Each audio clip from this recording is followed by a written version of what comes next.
맹구가요, 애인이 생겼습니다. 그리고 애인과 데이트를 한 거예요.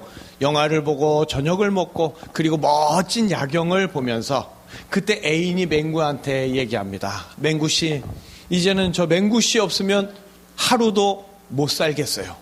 맹구씨는 어떠세요? 그랬더니 맹구가 말하기를, 나도 그래요. 나도 나 없이는 못 살아요. 아니, 이게 무슨 말입니까 이게? 아마도 맹구는 그 애인과 헤어졌을 것 같지 않으세요? 자, 이 시간 우리는요, 예수님 없이 살 수 없어서 이 자리에 나온 줄 믿습니다.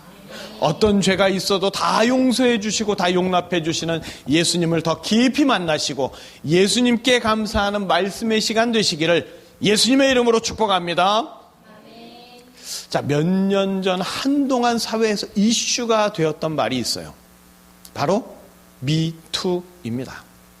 미투가 뭐냐? 나도 고발합니다 하는 뜻으로 성폭력 피해 경험을 공유하면서 생존자들에게 당신은 혼자가 아니야, 우리가 함께 연대할 거야 하는 메시지를 전달하는 의미가 바로 이 미투입니다. 자, 미투 운동은요, 2006년에 처음 미국에서 사회운동가 타라나 버크라는 사람이 시작한 캠페인이에요.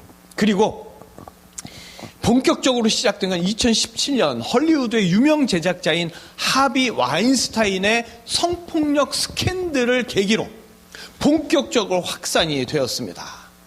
그러면서 나도 당했다, 참지 않겠다 하는 게 미투 운동이에요. 그런데 이 미투라고 외치는 게 그렇게 쉽지만은 않습니다. 왜냐? 특히나 권력형 성범죄에서 피해자가 자기 피해 사실을 고발하는데 아주 어려운 거예요. 권력의 힘에 짓눌려서 오히려 피해자가 엄청난 불이익을 받게 되는 가능성이 매우 짙기 때문입니다. 또한 용기 내서 말하긴 말했는데 자기가 더럽혀졌다는 부끄러움과 자괴감, 왠지 모르게 느껴지는 주변의 이상한 시선들, 이 미투 운동에 함부로 동참할 수 없게 만드는 요소들인 거죠. 자, 반대로 가해자는 권력을 이용해서 자기 범죄 사실을 은폐하려고 합니다. 나 안 그랬어. 끔찍하게도 누구는 태연하게 감추고 누구는 말도 하지 못한 채 여전히 같은 울타리 안에서 함께 일을 해야 한다는 안타까운 현실 속에 놓여 있는 거죠. 미투의 가해자는 자기 죄를 감추고 은폐하려는 인간의 죄성을 아주 적나라하게 보여주는 사례입니다. 이 미투 운동으로 인해서 우월적인 지위를 이용한 권력형 성범죄에 사회가 주목하기 시작했어요. 그러면서 많은 사람들이 용기를 내서 미투 운동에 동참합니다. 그런데도 감추려고만 하는 인간의 죄성은 전혀 수그러들지 않고 가해자들은 발뺌만 하죠. 게다가 이제와 용기를 짜내서 외친다고 외쳤는데 미투를 외치는 피해자들에게는 그 해결에 대한 감사보다 지난날의 그 한숨과 한이 더 짙게 서려지는 것 같지요. 봄처럼 따뜻한 감사 대신에 겨울 삭풍에 살을 애는 듯한 원통한 한이 더 많이 쌓이는 것, 그게 오늘날을 살아가는 사람들의 현실이 아닐까요? 자, 지난주 말씀 기억하시죠? 자, 요나는 주님이 계신 곳이면 그 어디나 성전이다, 감사로 고백했습니다. 하나님이 함께 하시는 임마누엘을 경험했어요. 그리고 이제 하나님께서 물고기에게 명하셔서 요나를 육지에 토하게 하셨습니다. 그리고 다시 요나에게 말씀이 임하기를 니느웨로 가서 하나님의 말씀을 선포해라 하십니다. 그런데 요나에게는요, 선포하라고 해서 그냥 외치면 되는 그런 문제가 아닙니다. 임마누엘의 감사 속에 성전까지 경험했어요. 하지만 싫은 건 싫은 거죠. 모두 다 알다시피 니느웨라는 성읍은 북이스라엘을 한 민족이었던 그 나라를 멸망시킨 아시리아의 수도입니다. 원수의 나라, 원수의 수도. 요나 개인적으로도 너무너무 싫어요. 그냥 망해버리는 게 좋아요. 그런데 니느웨 사람들의 입장에서도 하찮은 나라의 사람이 와서 막 외친다고 그러면 그걸 귀담아 들을 리 있겠습니까? 게다가 외치는 내용이 뭡니까? 니느웨가 40일 뒤에 망한다. 자, 생각해 보세요. 일제강점기 때 일본 사람들이 우리나라 사람들이 하는 말에 귀를 잘 기울였을까요? 더욱이 일본이 망한다. 그렇게 외치는데 그 말을 외쳤던 사람이 살아있는 게 이상하지 않겠어요? 아시리아의 니느웨, 원수의 나라지만 초강대국의 수도 성읍입니다. 치안이 당연히 잘 돼 있겠죠. 말 한마디 잘못하면 그냥 잡혀가서 치도곤을 당하는 거예요. 게다가 요나가 유다의 대표 선지자라는 건 누구나 압니다. 그래서 국가적인 분쟁까지 생길 수 있는 상황이라는 거죠. 니느웨 사람들은 정복자입니다. 무서울 게 없어요. 잘못이 있어요? 덮어버리면 돼요. 힘으로. 하나님의 말씀을 전하면 니느웨가 요나에게 아이고 감사합니다 하겠냐고요. 욕먹는 건 고사하고 목숨만 붙어 있어도 다행이겠죠. 자, 이성적으로 생각을 한번 해보시죠. 폭풍과 물고기 뱃속에서 간신히 요나가 살아나왔어요. 그런데 말 한마디 내뱉고 허무하게 죽는다면 선지자 요나도 손해고 하나님도 손해이지 않겠습니까? 니느웨 사람들에게 거부감이 생기도록 무턱대고 40일 뒤에 니느웨 망한다 선포하고 외치기보다 좀 때를 기다리는 게 좀 더 현명할 것 같지 않으세요? 하나님의 역사로 니느웨에 딱 이 니느웨까지 요나가 왔다 하더라도 지금 요나는 하나님의 말씀을 외치기보다는 뒤따를 불이익과 후폭풍에 대한 걱정 때문에 외치기 싫은 마음을 하나님 앞에 숨기고 싶지는 않았을까? 자, 생각해보면 인간은 누구나 감추고 싶은 비밀이 솔직히 하나쯤은 다 있죠. 그렇다면 늘 숨기고 감추는 게 인간의 본성일까? 하나님께서 창조하신 처음 인간은 하나님께 감추는 게 전혀 없었습니다. 실수를 하더라도 하나님께 이야기만 하면 하나님은 사랑의 미소와 더불어 실수를 덮어주시고 오히려 잘했다고 칭찬해 주셨어요. 에덴 동산에서 아담은 숨길 필요 없이 언제나 감사하며 살았습니다. 그런 인간에게 뱀, 곧 사탄이 찾아와서 하나님을 배제한 비밀을 만들어보자 유혹합니다. 전능한 하나님을 속이고 자신만의 것을 숨기는 게 마치 하나님과 동등하게 되는 것 같은 느낌이 든 거죠.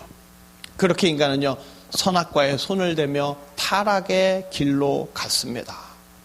하지만 인간은 전능한 하나님 앞에 아무것도 숨길 수가 없었습니다. 그런데도 인간은 하나님 앞에서 구질구질하게 자기 잘못을 감추기 위해 쟤 때문에 그랬어요. 쟤 때문에 그랬어요. 책임을 전가하고 변명하기 바쁩니다.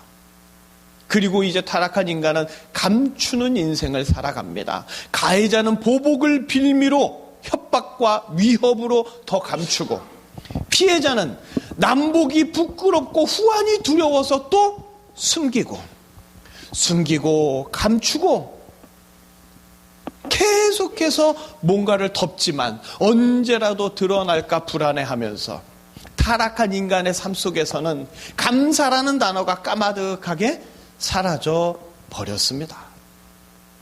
자, 오늘 요나는요, 잘못 외치면 적국 한가운데서 쥐도 새도 모르게 사라질 수 있습니다. 하나님의 말씀을 전한다지만 정말 니느웨가 살아났어요. 안 망하고. 그러면 강대국에 가서 그런 소식을 정했다. 강대국에 아부했다. 그런 배신자로 요나가 유다에 낙인 찍힐 수도 있잖아요. 게다가 요나 스스로가 외치기 정말 싫은 거죠. 그냥 확 죽어버렸으면 좋겠어. 그러나 하나님은 그런 요나를 폭풍과 물고기 뱃속을 거쳐서 니느웨로 데리고 오셨습니다. 요나는 선지자예요. 하나님의 말씀을 외치는 게 바로 선지자의 사명입니다. 요나 자신이 해야만 하는 일이 무엇인지 하나님은 깨닫게 해주십니다. 요나가 외쳐야 하는 말, 니느웨가 40일 뒤에 망한다. 니느웨의 멸망이죠. 니느웨의 죄를 드러내는 일입니다. 그렇게 요나는 니느웨의 죄를 드러내면서 자기 스스로도 하나님께 등 돌렸었던 죄가 있던 죄인이었다는 걸 돌아보게 됩니다. 멸망할 것이라는 니느웨를 향한 외침은 동시에 자기 죄를 드러내는 스스로를 향한 외침이 되었습니다.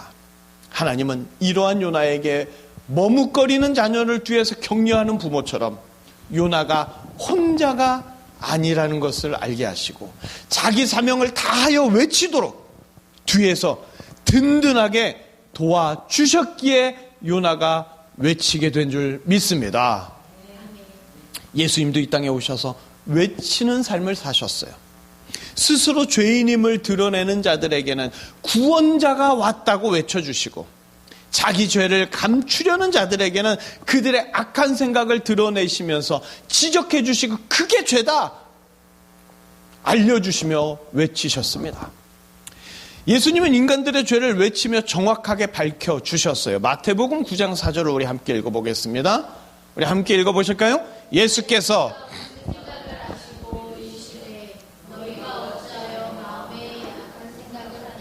너희가 어찌하여 마음에 악한 생각을 하느냐? 예수님은 낱낱이 밝히십니다. 그러나 예수님이 죄를 밝히는 건 죽이려 하시는 게 아니라 살려주기 위해서죠. 예수님이 자기가 뭘 하러 이 땅에 왔는지 예수님 자신의 사명을 정확하게 드러내 주십니다. 요한복음 3장 17절 우리 함께 읽어보겠습니다. 하나님이 그 아들을 세상에 보내신 것은 세상을 심판하려 하심이 아니요 그로 말미암아 세상이 구원을 받게 하려 하심이라. 아멘. 예수님은 심판이 목적이 아니라 구원이 목적이십니다. 그래서 예수님은 요나처럼 외치셨어요. 잘못된 길, 그릇된 길을 분명히 밝혀주시고 옳은 길, 생명의 길을 환하게 드러내시면서 이리로 오라고 외치는 사명을 감당하셨습니다. 예수님께서 세리와 창녀 같은 죄인들에게 구원을 선포하시는 것도 바리새인과 같은 자들에게 악한 생각을 지적하시며 죄를 꾸짖으시는 것도 그들의 인생을 고쳐주시고 용서해 주시려는 감사할 수밖에 없는 구원 사역의 하나인 줄 믿습니다. 인간은요, 다른 사람의 범죄에 대해서 철저한 징계와 보복을 목청껏 외칩니다. 그렇게 해야만 사회 질서가 유지된다고, 범죄가 재발되지 않지 않겠냐고 생각하기 때문입니다. 그러나 예수님은 죄에 대하여 완전히 다르게 해결하십니다. 먼저 인간이 숨기려는 끔찍한 죄악과 악한 생각을 다 드러내시죠. 그리고 그 죄값에 상응하는 징계와 고통 그리고 죽음을 대신 다 뒤집어 쓰고 대신 다 당하시고 인간의 죄와 악한 생각을 예수님의 보혈로 다 덮어주시며 죄가 없다고 선포해 주십니다. 인간은 누구도 대신해서 죄값을 치를 수 없어요. 그래서 죄인에 대하여 강력한 처벌을 요구합니다. 하지만 예수님은 전능하신 하나님이시죠. 모든 죄에 대해서 처벌하실 수 있지만 그 전능함으로 처벌 대신 모든 죄를 다 덮어주십니다. 전능자로서 용서와 긍휼을 선포하는 그 예수님의 외침, 그리고 내 죄가 드러날까봐 다른 일을 강하게 처벌하라고 요구하는 인간의 외침은 근본적으로 다를 수밖에 없습니다. 예수님의 외침에는 감사가 뒤따르겠지만 인간의 외침에는 원한이 뒤따르게 되겠지요. 예수님은 모든 죄를 덮어주고 감사를 채워주길 원하십니다. 많은 이들이 예수님 앞에서 저는 죄인입니다 외쳤어요. 그때마다 예수님은 예외 없이 어떤 자라도 그들의 죄를 다 덮어주시고 네 죄가 없어졌다, 네가 구원받았다 외치며 선포해 주셨습니다. 그런데 예수님의 선포를 들은 사람들은 누가 봐도 나쁜 놈들, 죄인들이었어요. 매국노 세리, 더러운 창녀, 저주의 병에 걸린 사람들, 심지어 예수님 죽기 전에 옆에 같이 십자가에 달렸던 강도. 당시 유대인들, 특히 종교 지도자들은요, 예수님 주변에 모이는 사람들을 보면서 끼리끼리 놀고 있네, 예수님을 포함한 죄인의 무리들을 향하여 손가락질을 멈추지 않았습니다. 예수님은 세리와 창녀들 뿐만 아니라 바리새인과 제사장들까지 모든 인류의 죄를 다 덮어주길 원하셨지만, 예수님이 바리새인들과 제사장들의 죄를 드러내실 때 그들은 자기들은 죄가 없다고 굳세게 항변하면서 스스로 숨기기에 바빴습니다. 오히려 예수님이 신성모독한다고, 선동과 소요를 일으킨다고 예수님의 죄를 드러내면서 예수님의 처벌을, 예수님의 처형을 크게 외쳤지요. 그러나 예수님은 자기를 죽이라는 외침에 맞대어 외치지 아니하시고 죄인임을 고백하는 자들의 모든 죄를 덮어주시기 위해 묵묵히 십자가를 지셨습니다. 예수님은 십자가를 져야 하는 때를 앞두고 제자들과 마지막 만찬을 나누셨어요. 떡과 포도주를 주시고 살과 피를 통한 용서와 생명의 언약을 선포해 주셨습니다. 그리고서 이제 예수님이 감람산 겟세마네로 가시면 잡히게 됩니다. 그리고 두들겨 맞고 십자가에 못 박혀 죽게 되시는 거예요. 그런데 이 비장한 상황, 감람산으로 가는 이 모습을 성경은 이렇게 기록하고 있습니다. 마태복음 26장 30절 우리 함께 읽어보실까요? 시작. 이에 그들이 찬미하고 감람산으로 나아가니라. 찬미했다는 게 뭐냐? 기뻐하면서 찬양했다는 말이에요. 제자들은 아무것도 모르니까 천진난만할 수 있어요. 그러나 앞으로 당하실 일을 모두 알고 있는 예수님, 어떻게 찬미하실 수 있었을까? 기뻐하며 찬양할 수 있었을까? 분명히 십자가는 고통스럽고 피하고 싶은 일입니다. 그러나 그 흘리신 피로 허다한 죄를 덮어주실 때 모든 영혼이 살아날 것을 알고 계셨기 때문에 예수님은 그로 인하여 찬미하며 감사하셨습니다. 오늘 요나도 하기 싫은 일, 할 수 없는 일을 합니다. 주님이 억지로 시켰으니까 어떻게 그 일을 했을까?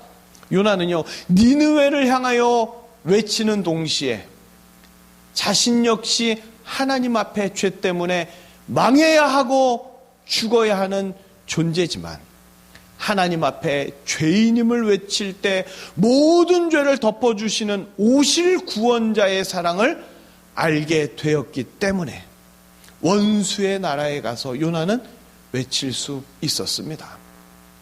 예수님은 사람들에게 악한 생각이 무엇인지, 죄악이 무엇인지 드러내며 외치십니다. 예수님을 메시아로 받아들이지 않고 예수님을 믿지 않는 씻을 수 없는 죄악에서 돌아오라고 외치시죠. 그리고 예수님은 죄를 고백하는 자들에게 죄에 상응하는 벌을 내리시는 게 아니라 예수님이 흘리신 그 보혈의 피로 다 덮어주시고 용서해 주십니다. 예수님은 바리새인도 세리도 창녀도 자기가 죄인이라고 고백하며 예수님께 돌아오도록 끊임없이 외치셨고 그 외치심은 지금도 계속되고 있는 줄 믿습니다. 감사는요, 그 이유가 드러날 때 외치게 됩니다. 만약 어떤 잘못으로 내가 감옥에 가야 돼요. 그런데 누가 벌금을 대신 내줘서 감옥에 안 가게 됐어. 그러면 잊지 못할 감사함을 갖게 되겠죠. 그런데 반대로 죄가 드러나진 않아요. 흐지부지 해결됐어요. 모르고 그냥 지나가겠죠. 감사한 마음도 당연히 없겠죠. 다시 말해서 안 좋은 상황에서 좋은 상황으로 어떻게 옮겨갔는지 그 이유가 드러나야 감사의 고백을 큰 소리로 외칠 수 있습니다. 그런데 죄라는 거는요, 못을 빼도 뭐가 남아요? 못자국이 남듯이 죄는 사라지지 않습니다. 형무소에서 징역을 살다 나왔어요. 하지만 그 죄는 사라지지 않고 뭐라는 꼬리표가 붙어 다닙니까? 전과자라는 꼬리표가 여전히 붙어 다닙니다. 그래서 드러나지 않도록 숨기려고만 하는 게 바로 죄이죠. 그러나 자기가 죄인이라고 예수님께 외칠 때 예수님은 대신 죽으신 십자가의 보혈의 피로 다 덮어주시고 완전히 없애주십니다. 인간이 감추면 반드시 드러나게 돼 있지만 예수님이 없다고 하시면 아무도 드러낼 자가 없습니다. 자기 죄를 드러내며 자기를 죄인이라고 외치는 거 하기 싫은 일이에요. 피하고 싶은 일입니다. 사람들 앞에서 나는 죄인입니다. 이거 쉽지 않아요. 그러나 예수님은 하게 하십니다. 왜냐? 꼭 필요하니까, 너무 중요하니까, 큰 일이니까, 구원에 관한 일이니까. 그렇게 나의 죄를 알 때, 내 죄를 드러내며 주님 앞에 외칠 때 놀라운 죄의 용서가 선포되고 그 은혜로 감사가 넘치게 되는 줄 믿습니다. 인간은 참 미련해요. 죄를 숨긴다고 해요. 그래서 아무도 몰라요. 하지만 그 숨겨놓은 죄 때문에 지옥에 가는 줄은 전혀 알지 못합니다.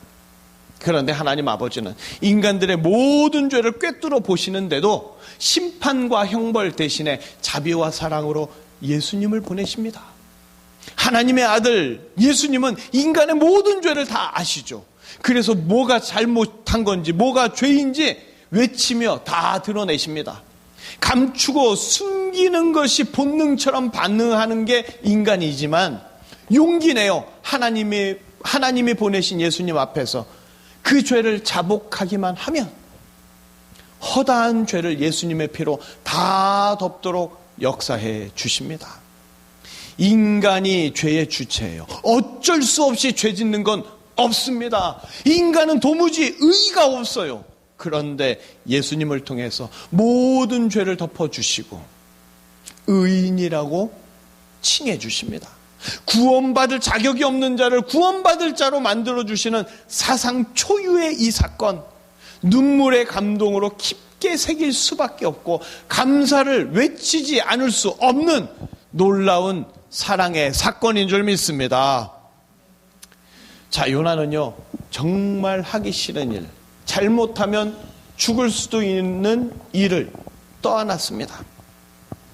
니느웨는 가로지르는 것만도 3일 길이었지만 요나는 하기도 싫지만 죽음의 위협도 있기 때문에 하루만 외쳤어요. 하루를 외친 것도 요나에게는 큰 용기와 결단이 필요한 일이었지 않겠습니까? 요나는 이렇게밖에 외치지 않았지만 나타난 반응은 엄청났습니다. 일단 니느웨 사람들이 요나를 핍박하지 않았어요. 핍박하지 않는 걸 넘어서 요나의 말에 귀를 기울였습니다. 심지어 왕까지 직접 나서서 짐승까지 금식을 시키며 하나님께 부르짖을 것을 명령할 정도였습니다. 니느웨는 하나님 보시기에 죄악의 도시였고 그 결과는 멸망이었습니다. 소돔과 고모라처럼 하루아침에 없어질 운명이었어요. 그러나 니느웨의 왕과 백성이 그 죄를 인정하면서 하나님 앞에 우리가 죄인입니다 외쳤을 때 하나님은 뜻을 돌이키사 그들의 죄를 덮어주셨습니다. 니느웨 사람들은 하나님의 진노가 지나갔을 때 하나님께 감사했겠죠. 그리고 그 소식을 전해준 요나에게도 감사했을 거예요. 요나의 입장에서는 원수의 나라가 망하기를 바랐겠지만 니느웨 백성들이 하나님을 믿고 심판을 면하고 하나님께 감사하며 요나에게 감사를 표할 때 어리둥절할 수밖에 없었을 겁니다. 그 완악한 니느웨가 어떻게 모두가 굵은 베옷을 입으면서 그들의 신도 아닌 이방신 여호와 하나님 앞에 회개할 수 있었을까? 이것이 은혜이며 이것이 감사입니다. 요나는 죄를 덮어주시고 사랑을 드러내시는 하나님을 봤어요. 자기가 외친 회개하라는 말이 자기 스스로에게 막 메아리 칩니다. 니느웨만 죄인이고 요나 자신은 죄인인 줄 몰랐다가 이미 하나님께 등졌던 자신을 살려주시고 다시 사명을 주셔서 외치게 하신 하나님께 요나는 니느웨 사람들과 함께 감사를 외치며 사명을 감당할 수 있었는 줄 믿습니다. 자, 앞서 말씀드린 미투 기억하시죠? 이 미투 운동은 시간이 지났음에도 여전히 그 불이 살아 있습니다. 문화계, 정치계, 체육계, 연예계, 그리고 종교계까지 막 그 불이 계속되고 있어요. 심지어 교회까지, 목사들까지 연루되고 있습니다. 주님은 왜 이렇게 하는, 종교계는 좀 막아주시지, 교회는 좀 막아주시지, 왜 교회에까지 악영향이 미치도록 미투를 통해서 다 드러내고 계시는 걸까? 단지 교회와 목사의 수치를 드러내려고 하시는 게 아니에요. 교회라고 목사라고 특별히 더 거룩하고 대단하지 않다는 걸, 우리 모두가 다 죄인이라는 걸 예수님은 외치고 계십니다. 왜 미투가 나타났을까? 단지 사회적인 현상일까? 모든 역사는 예수님이 주관하시죠. 예수님의 역사는 인간의 생각 위에 있습니다. 인간의 모든 영역 위에서 예수님은 역사하시죠. 예수님은 우리 모두 미투에 동참하기를 원하십니다. 나도 피해자라는 감추는 죄성에서 시작하는 미투가 아니라 예수님 앞에 나도 죄인입니다 외치는 진정한 미투에 동참하기를 원하시는 겁니다. 인간을 향한 미투는 부끄럽고 한이 서리겠지만 예수님을 향한 미투는 모든 죄가 덮어지고 놀라운 사랑만 드러나서 오히려 감사하게 됩니다. 누구든지 예수님께 나도 죄인입니다, 제가 죄인입니다 외친다면 예수님은 그에게 다시 죄를 묻지 아니하시고 사랑으로 덮어주십니다. 물론 우리는 사회적 미투를 외치는 가슴 아픈 피해자들을 위로해 줄 수 있어야죠. 그런데 거기 그치는 게 아니라 더 나아가서 예수님께 외칠 때 지금까지 예수님을 이용해 먹고 예수님을 무시하고 예수님을 짓밟은 내가 죄인입니다, 제가 죄인입니다 미투를 외친다면 예수님은 외치는 자마다 귀 기울여 주시고 한 맺힌 삶에서 감사의 삶으로 옮겨 주실 줄 믿습니다. 자, 인생을 살다 보면 누구나 감추고 싶은 게 한두 가지 생기기 마련이죠. 교회에 나오는 성도도 감추고 싶은 게 있습니다. 저도 감추고 싶은 게 있죠. 그러나 성도는요, 예수님께만은 숨기는 게 없어야 합니다.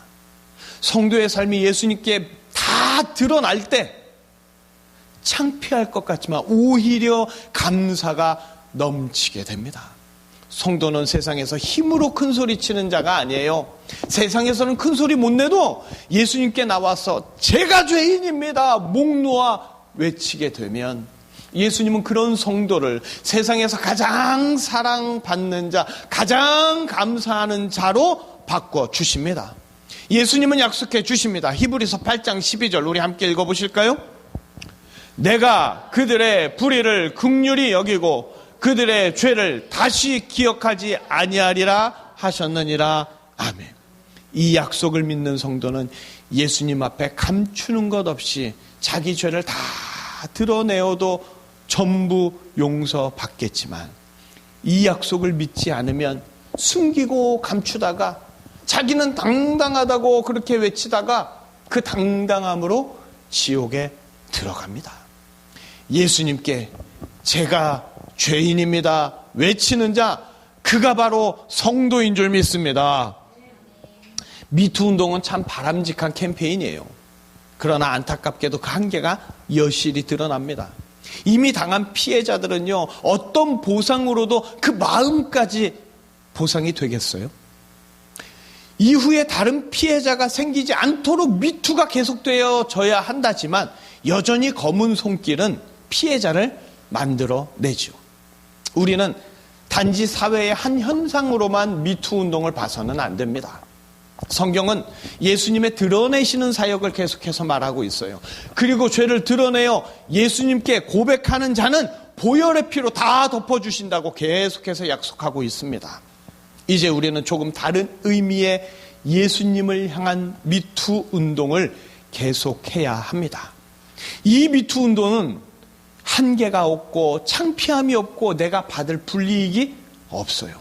먼저 예수님을 알아야죠. 예수님이 어떤 분인지 조금씩 알게 되면 용납하시고 용서하시고 구원을 선포해 주시는 예수님께 용기를 내어서 나도 죄인입니다. 제가 죄인입니다. 외칠 수 있습니다. 우리의 미투 외침에 예수님은 용서의 선포, 생명의 선포를 맞대어 외쳐 주십니다. 우리가 예수님을 향하여 미투를 외칠 때 예수님은 우리를 향하여 넌 혼자가 아니야. 너는 더 이상 죄인이 아니야. 예수님이 그러시죠. 현장에서 가늠하다 잡힌 여인이 더 이상 죄를 짓지 말아라. 앞으로 똑바로 살아라 이년아. 욕하시는 게 아니라 나와 함께 있으면 너의 모든 죄를 또 용서해주고 또 용서해 줄 테니 이제는 나와 함께 가자는 예수님의 선포입니다. 세상의 미투는 외치고 나서도 여전히 아파요. 아니 더 아파요. 하지만 예수님을 향한 미투는 외치고 나면 아픔도 고통도 다 사라집니다. 누구도 나 이런 사람이야 뽐내는 건 좋지만 나 죄인이야 말하는 건 너무 싫어요. 그러나 예수님은 죄의 고통을 감사의 기쁨으로 바꿔 주십니다. 주저하지 말고 예수님 앞에 외쳐야 합니다. 예수님, 나도 죄인입니다. 예수님, 제가 죄인입니다. 이제부터 우리의 기도는 완전히 바뀌어야 합니다. 지금껏 우리 기도는 회개의 기도를 한다고 해도 행동의 결과에만 주목했습니다. 욕을 했습니다. 용서해 주십시오. 술을 먹었습니다. 용서해 주십시오. 거짓말했습니다. 용서해 주십시오. 게을렀습니다. 용서해 주십시오. 싸웠습니다. 용서해 주십시오. 그러나 이러한 회개는 아주 유치한 수준에 불과합니다. 진정한 회개는 예수님을 몰랐던 것에 대한 철저한 회개여야 합니다.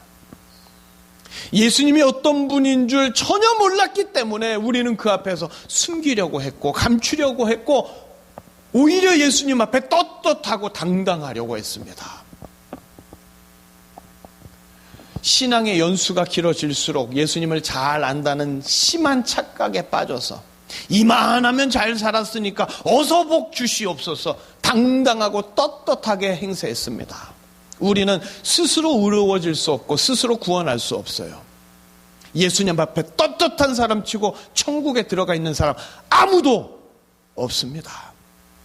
우리 죄를 예수님이 덮어주시고 깨끗하다고 해주셔야 비로소 우리는 의롭다 칭함을 받아 구원받을 자가 됩니다. 이제 우리의 기도는 제가 죄인입니다. 저는 예수님을 모르는 자입니다. 하는 회개의 기도여야 합니다. 죄인임을 외치기 싫어했던 회개의 기도를 이제는 할 수 있어야 합니다. 부흥에는 순서가 있어요. 먼저 회개의 부흥이 있어야 예수님의 말씀이 믿어지는 말씀의 부흥이 일어나고 말씀의 부흥이 일어나야 니느웨의 백성들처럼 만민이 예수님께 돌아오는 전도의 부흥이 일어납니다. 기도는 예수님을 향한 미투입니다. 예수님 앞에 제가 죄인입니다. 외치는 게 기도입니다. 우리 모두 회개의 기도 속에서 용서의 예수님을 만나시고 요나처럼 사명을 감당하며 감사의 삶으로 물들어가는 하루하루가 되시기를 예수님의 이름으로 축복합니다. 기도하시겠습니다.